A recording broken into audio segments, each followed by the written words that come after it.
Welcome to Family History Month. I'm Delia, and we're going to be talking about schoolwork tonight. How you can use the resources that may be available for your family history. Well, first off, education in America. It's kind of more of a modern notion to be really well educated, to make sure everyone is educated, or at least to try. 1600s saw the earliest schools in America. If you think people started settling in the 1600s, that's pretty good if they were establishing schools already. But most of the schools then were focused on virtues. You wanted to be honest, hardworking, Christian, etc., because of course no one else was here besides the Christians. They didn't really emphasize academics too much, except in the pursuit of these virtues. You want to be hardworking. You want to be able to take care of your home. You want to be able to take care of your family, etc. And remember, most of these were men that were getting educated. Women didn't get educated in the same fashion. Women would learn what they needed at home, as would actually most children. Most of the schools were in the north. They had a few in the south, but most children, north and south, were educated at home. Girls learned from their mothers, boys learned from their fathers, or the minister down the block that would help them to learn things that they needed. In the late 18th and early 19th century, which is the 1700s and 1800s, there were common schools in a lot of areas. This is where more people could go to school. But you know, this wasn't a free education. The parents would pay a subscription that would pay for the building and the fire, the fuel for the fire, and of course, the teachers. Later on, there was an education gap as people moved into the frontier.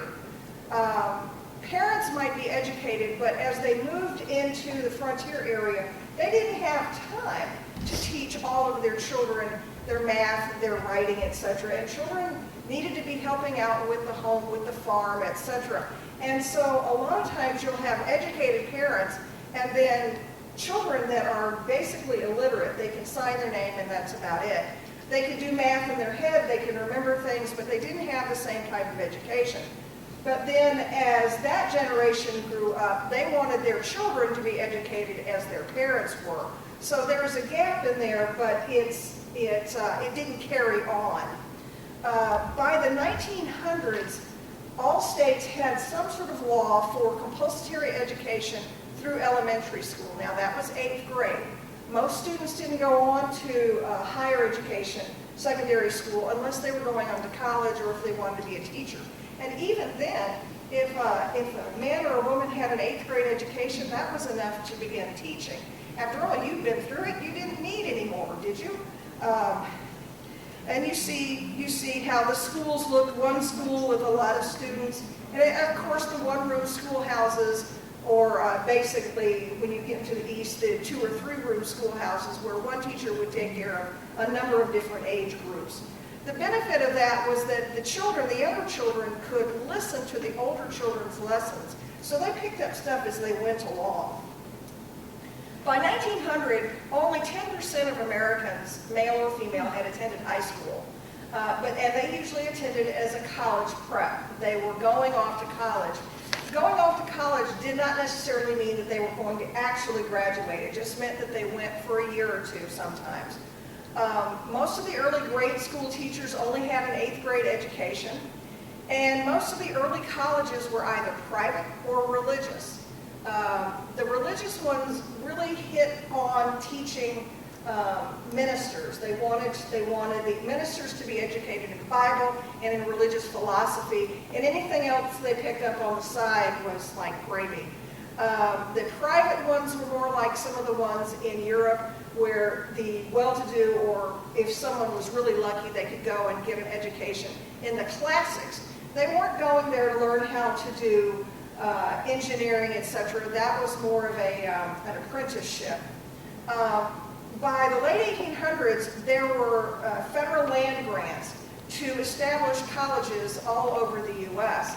Now, the federal land grants were land that the schools owned, and they could sell some of the land to begin building up the school. It wasn't money they were getting, but they were getting land which was valuable. Most of these early colleges were either mechanical or agricultural because that's what people wanted. You also had educational ones like Ball State University was originally Ball State Teachers College. You had teachers colleges, you had agriculture and mechanical schools. You hear of Texas A&M and some of these other places. These were agriculture and military, or agriculture and mechanical. So you begin having more as you get into the 1900s. That's actually pretty recent that people started going on to college. The early 1800s also saw the development of schools for the blind or the deaf. People would send their children off, and the children would be trained so they'd be able to support themselves and to take care of themselves. They would be taught, if they were blind, they were taught how to establish themselves in their space so that they could feel and they would know where things are. If they were deaf, they might learn how to read lips or sign language. The training schools were also established for the mentally challenged. We had one here in Fort Wayne, the State School for Feeble-Minded Youth up on State Street, which is now Northside Park. Some states also established reformatories for recalcitrant children, kids that were troubled, kids that got into trouble, one form or another. They were sent off to a reformatory. This was sort of like an early prison. It wasn't that delightful. Now, that's just a basic background history, but you really want to know what you can discover about your ancestor. Well, you can discover in school records, you can discover the child's age. Usually it's possible to establish possible or probable birth dates, at least a year, maybe even a month, and sometimes even the actual date of birth. School records will also provide the parents' names, usually husband and wife, although the husband is almost always included and the wife maybe so. Parents' occupations are also included, farmer, saloon keeper, whatever. They would note what the background of the parents were.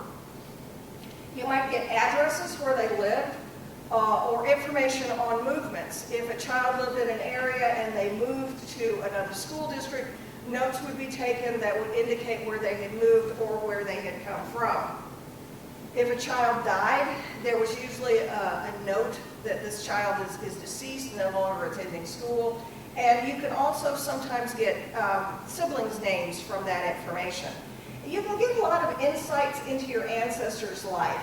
It's not going to generally supply anything earth-shattering unless you get lucky enough. You need the parents and you find the parents there.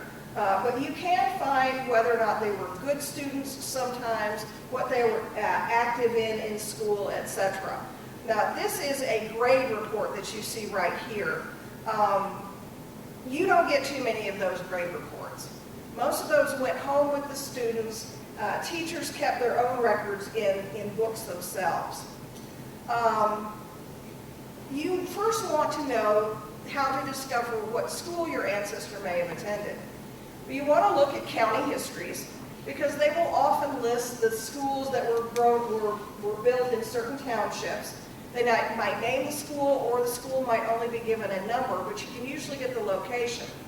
Plat maps will usually indicate where a school was there's a little schoolhouse just sketched on the map. So if your ancestor lived in a township, you can see where he or she would go to school. Different kinds of directories, city directories, phone books, and school directories, and of course newspapers are great sources as well. You can also find school censuses, yearbooks, alumni directories, souvenirs, teachers' records, and again, newspapers. And we're going to go and look at some of these. I didn't just name them off to tantalize you. This is an Jackson County, Arkansas school census. I know you can't read it, it's not the point. I just want you to see what it kind of looks like. The first pages of this school census supplies information on the schools. The name of the school, where it's located, and then later on whether or not it was consolidated into another set of schools, or into a larger school system. It's generally alphabetical, and then you get the actual census, the names and the ages of all the children.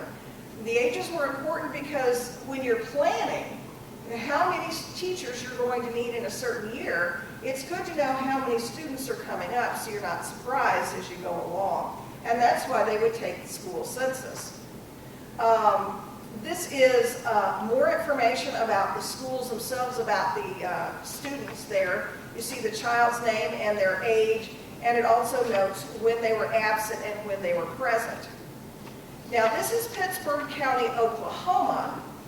This is another school census. It lists the parent's name, generally the father only, their location, where they lived in the township, their tribe.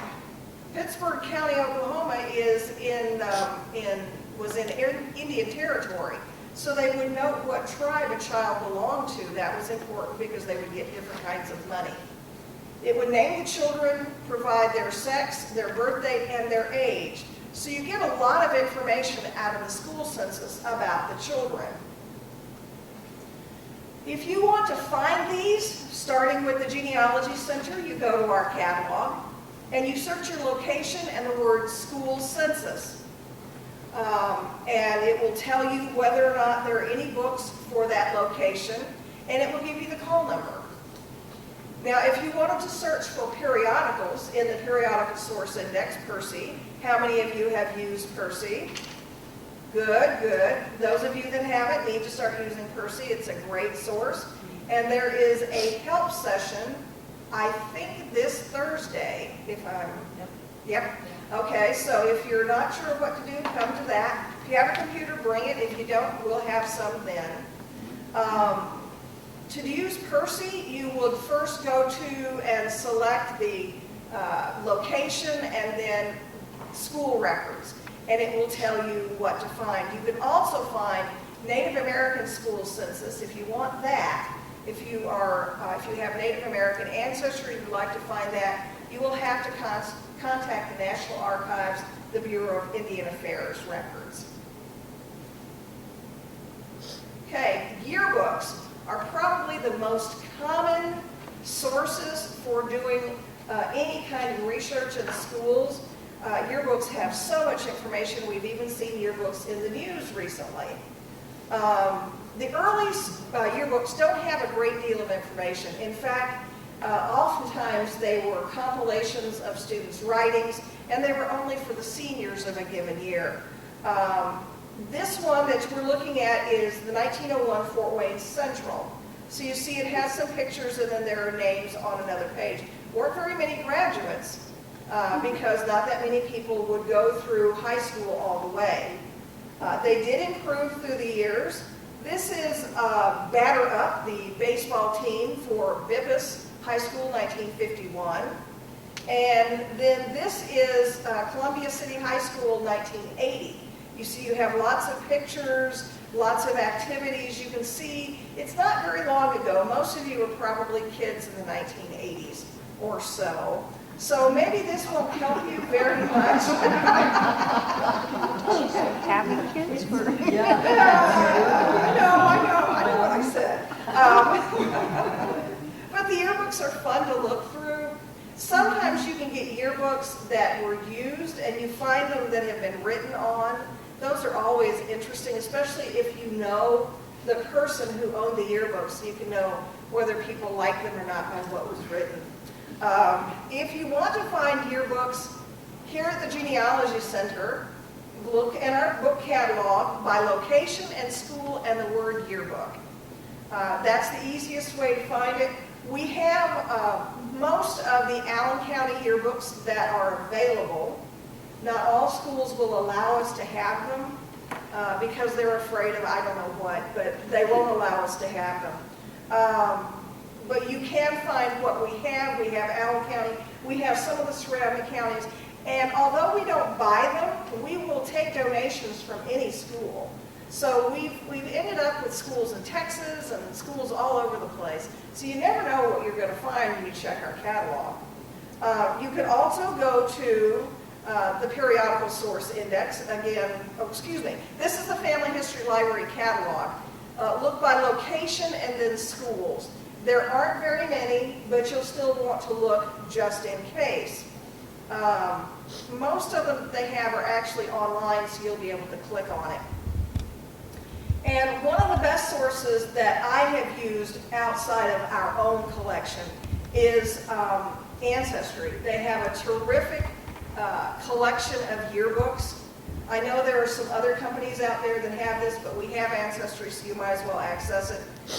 When you go to the main page for Ancestry, you go to directories of church history, school lists, and yearbooks, and then you look by location.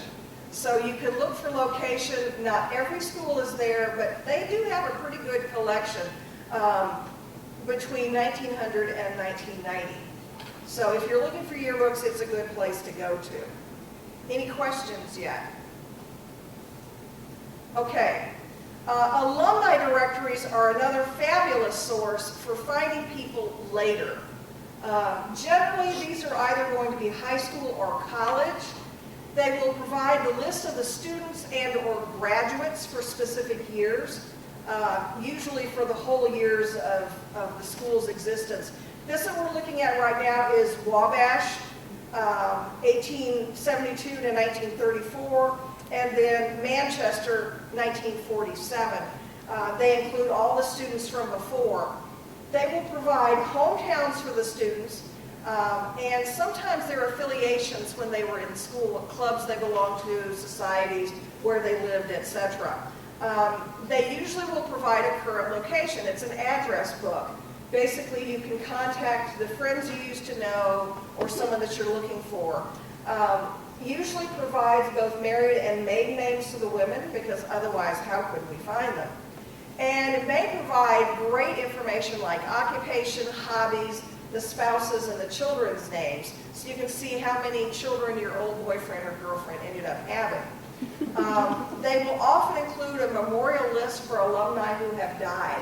So if you're not sure what happened to a person, you can check in there to see if they are gone.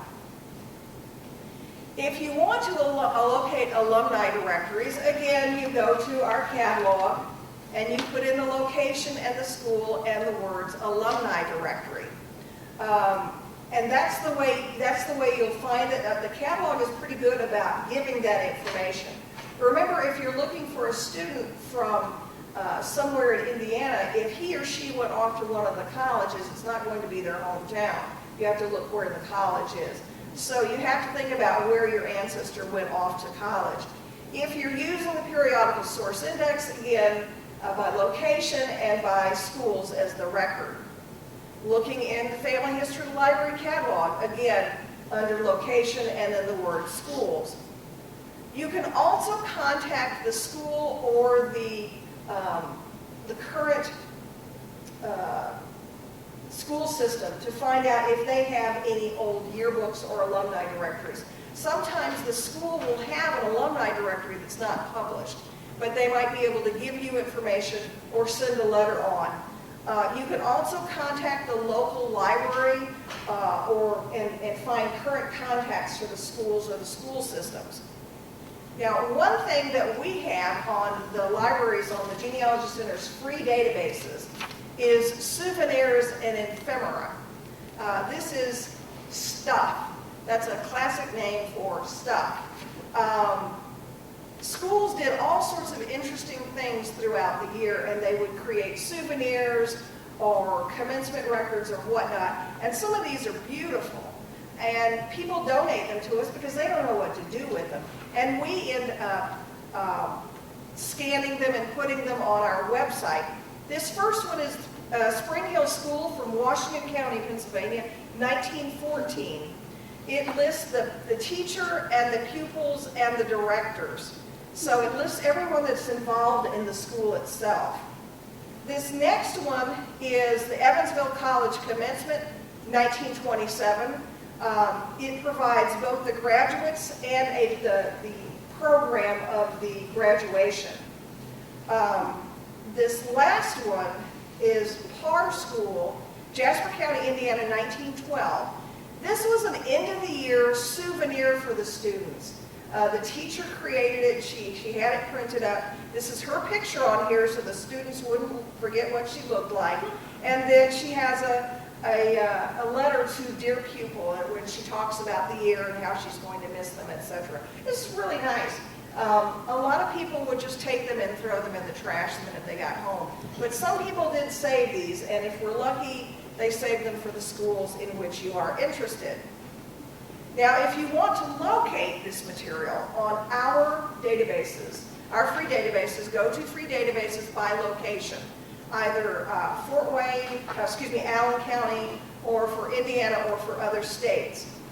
And then periodical source index, you can find this also by location and the record type school. There's a lot of this sort of thing in Percy, in the various periodicals, because people in all these places across the country that have local genealogy and historical societies, they find this stuff in their attics or in the trunks or whatever, and they don't know what to do with it.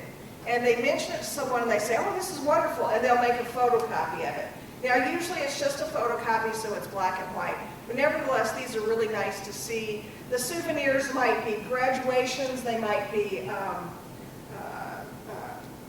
concerts or plays, anything like that that would list the children that the children would be involved in. You can also search families, search by location, and you can also go to local museums. You might check, for example, here in Fort Wayne, you might check the History Center, you might check the Indiana State Museum down in Indianapolis. Check with the local museums to see if there's anything like that for the schools you're researching, because you never know what you're going to find. Now, teachers' records, the records that the teachers kept in their notebooks, and they would list every student and when they attended class and their grades at the end of the year and whether or not they acted up and got in trouble. Most of those, it's going to be highly unlikely that you will find this. There are privacy concerns. Anyone who holds them will always worry that you don't really need to know this, even though this is your great-grandmother or whatever. People don't need to know this. It's private stuff. And that's kind of what the current school systems will say if you're trying to get something from the 50s or 60s. If it's not yours, they're not going to give it to you. Even if it's your children or your children, they probably won't give it to you. If it's your parent, they may or may not. Kind of depends.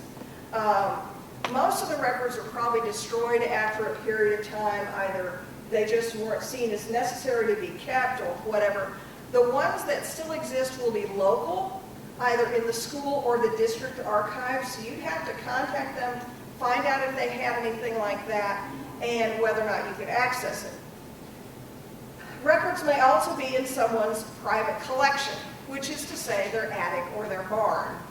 And it's in just as good a shape as you would expect something that's been sitting in an attic or a barn to look like. It's going to be kind of iffy as to whether or not these records exist. It's going to be iffy whether or not you can access them or find them at all. I hate to bust your bubble. I always want to find grades and whatnot. Anybody's except my own. But, if I could find my mom's, that would be great, but they're not going to have it. School newspapers and newsletters. Again, newspapers are one of my favorite sources. Most school newspapers and newsletters are going to be 20th century or 21st century. There just wasn't the money or the interest in doing that. Schools up until the early 1900s, they were concentrating on math, reading, geography, that sort of thing. They didn't get too much into art. They didn't get too much into publishing a newspaper. As a lot of high schools, they have a publications department that does their yearbook and any newsletters that they might have. But that's a very modern source. This one that we're looking at now is the Ottawa campus, Ottawa University in Kansas, 1919. They're talking about post-war. They're also talking about influenzas and that sort of thing.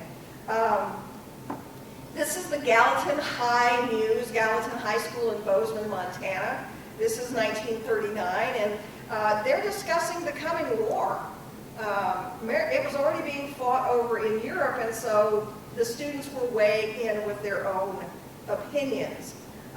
This is the Annandale, Virginia High School in 2001. This was right after the Twin Towers fell, national tragedy fell at Annandale High School. So usually it goes beyond just the local, just the school events. It's more than just the sports and the gossip. They're really getting into the local history and national history.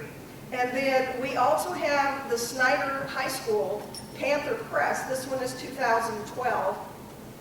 We don't have a lot of them, but again, this is a local high school, and we've been able to acquire it, and these are online through the Genealogy Center's website. Now, if you want to locate some of these online newspapers, some of these newspapers, sometimes you'll get lucky, and some of them are online through state archives or various online collections. You just have to hunt, looking by the name of the school and newspaper. That's the best way to do it. You can also contact the school itself and see what is available. See if they have any newspapers that existed back in the time period you're searching and how you can search them. A lot of them ended up in the dumpster. The students read them and they would get thrown away. If you're lucky, the high school itself or the school itself would hold on to copies, but they may have the only ones available. You want to contact the school and see if they know of where they are. Contact a local or state library or archives to find out if they have them. Again, this is the sort of thing you're going to have to hunt for. Some of them have been digitized and put online. Local libraries, local historical societies, etc. These are all places that you're going to want to access to see if they have those records. Now, that is really all we have. I know that it is very short, but there is really not that much information for school records. What kind of questions do you have?